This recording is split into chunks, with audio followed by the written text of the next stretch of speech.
వచ్చే రైతు బంధు ఎందుకు బంద్ చేసిండు చెప్పుర్రి మరి. ఏడేసిండు వేయలే మాకు, మా ఊళ్ళో మొత్తమే రాలే. రేవనపల్లి కోశంపల్లి భువనగిరి ఎవ్వరికి రాలే. ఏమో మరి ముఖ్యమంత్రి అవద్దని చెప్తుండ, మేమైతే ఏమో వద్దాం ఆడతలేము. ఇప్పటిదాకా వేసిన పైసలు ఇప్పుడు ఎట్ట పోతాయి?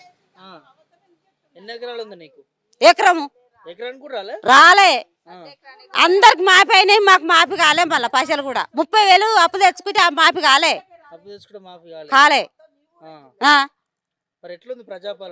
ఎట్లుంది అయ్యా? ఏం చేస్తుండ ఆయన వచ్చి? ఏం చేస్తలేడు.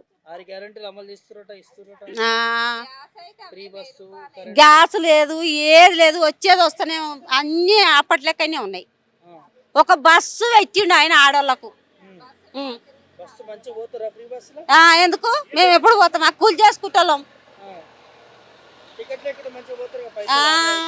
మేము ఎప్పుడు జాబ్ చేసేది ఉన్నదయ్యా, జాబ్ చేసేది ఉన్నది. 6 నెలలకు ఒకనాడు పోతాం బస్కు. ఏమొద్దు,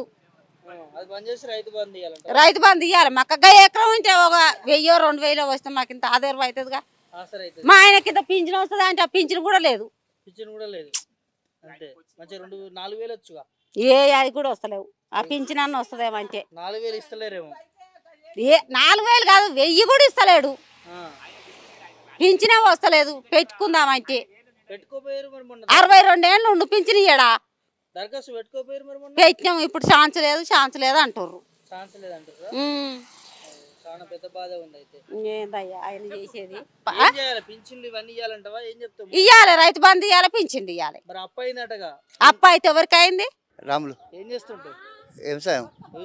ఎట్లుంది? 6 గ్యారెంటీలు వస్తున్నాయి. ఏం మాకు ఏది రాలే. ఎందుకే? మార్పు కాలే. రైతు భరోసా, రుణమాఫీ ఏది కాలే. నాకైతే కాలేదు. ఎన్ని ఎకరాలు ఉంది? ఎకరున్నారా కాలే. ఏమంటారు మరి అధికారులు? ఏం 2-3 సార్లు దరఖాస్తు ఇచ్చినాం కానీ అది ప్రైవేట్ ఉంది, కాలే. ప్రైవేట్లో ఏమున్నది? లోన్ ప్రైవేట్ ఉంటే కదా అట్లా. మరి అది కట్టుకోవాలి నువ్వు? మరి పెట్టినావా? అంతేనే 30,000. 30,000 కాలే. అయ్యుంటే ఆసరా అవుతుండేనా? అదే అంత ఆసరా ఇవ్వు. సరే, మీకు రైతు భరోసా ఇవన్నీ ఎందుకు వస్తలేవు మరి? ఇక ఎందుకు వస్తలేవు మరి? అంతేనా? అందరికి అట్లే ఉందంటే ఇక్కడ కొంతమందికి ఉంది, కొంతమందికి వస్తున్నాయి, కొంతమందికి వస్తలేవు. ఏం చెప్తావు ముఖ్యమంత్రికి? ఇక ఏం చెప్పాలి? నాకు నువ్వు వస్తే మంచిగా ఉంటుంది. ఇప్పుడు నీకు 100 రూపాయలు నీకు ఇచ్చిండు, నాకు 10 రూపాయలు ఉన్నాయి. 10 రూపాయలు ఇస్తే అయిపోవుగా, సంతోషం అంటావు. అంతేగా. నా పేరు బాలరెడ్డి. ఏం చేస్తుంటావు? వ్యవసాయమేనా? ఎట్లుంది మరి ఇప్పుడు? బోనస్ అవి ఇస్తుర్రా రైతులకి? ఇస్తలేడు, బోనస్ ఇస్తలేడు, రైతు బంధు చేస్తలేడు. గెలిపిస్తే ఆగమైపోయి మార్పు రావాలని ఓట్లేసారు కదా. బోనస్ ఇస్తా, పింఛని 4,000 పింఛన్ ఇస్తా, అది రైతు బంధు 6,000 ఇస్తా, ఎకరానికి 15,000 ఇస్తా అన్నాడు. ఏడిస్తుడు ఇస్తలేడు, అంత సున్నా పెట్టిండు. మళ్ళా గ్యాసులకు 500 గ్యాస్ అన్నాడు, అవి 920-30 తీసుకుంటారు. అవి బ్యాంకుల ఖాతాలు పడతాయి అంటున్నారు. ఆ ఖాతాలు పడతలేవు, గీతలు పడతలేవు. అంతుంది చేస్తుండు. మార్పు రావాలని ఓట్లు వేసారు కదా. అప్పుడు గుబ్బిర్రు మనుషులు. ఈ రైతు బంధు ఇస్తాడు, ఎక్కువ ఇస్తాడు. అది ఏది బోనస్ క్వింటల్కి 500 రూపాయలు బోనస్ ఇస్తా, ఈ రైతు అది రుణమాఫీ చేస్తానే. రుణమాఫీ చేసిండు, కొందరు చేసిండు, కొందరు ఏనే చేయలే. ఇక ఇవి ఇట్లా చెప్పి మోసం చేసి ఆడు బయటపడ్డాడు. ఏ వస్తలే. ఒకటి ఆడోళ్ళదే ఫ్రీ బస్ ఒకటే ఉన్నది, అవి గ్యారంటీలో అది ఒకటే పాస్ అయింది. ఇస్తలేడు. ఇక ఒక ఏది కరెంట్ ఒకటి మాపైంది. ఏది ఈ ఆడోళ్ళకు ఫ్రీ బస్ ఒకటి, ఆ 2 గ్యారంటీలే. జర అనుకున్న కాడికి ఆ 2 సక్సెస్ అయింది. ఇక పైసల్లో వాటికి అప్పు చేస్తే దొంగ లెక్క చూస్తారు అంటారు ముఖ్యమంత్రి. మరి మరి అప్పులు ఆ పైసలు లేకుంటే వేస్తాను ఎందుకు చెప్పాలి మరి ఆ, ఊకోవాలిగా ఆ. ఆ. ఢిల్లీ పోతే చెప్పులు ఎత్తుకపోయేటోళ్ళకి చూస్తుండట ముఖ్యమంత్రిని అందరూ అది కాదు. ఎట్లా మాట్లాడుతుండే అంతా దోసుక తిని సంపాదించుకుందామని ఆలోపాయం అంతేనా మరి ఏంది ఆ, మేము కన్న కష్టం చేస్తున్నాము ఉమ్, ఈ వడ్లకి ధరనే పెంచాడు ఉమ్, మళ్ళీ బోనస్ ఇయ్యాడు ఉమ్, ఆయన మంచిగా వండుకొని అది ఏదైనా గవర్నమెంట్ ఉంటే అవి అమ్ముకుంటారు ఇవి అమ్ముకుంటారు ఉమ్. అన్నీ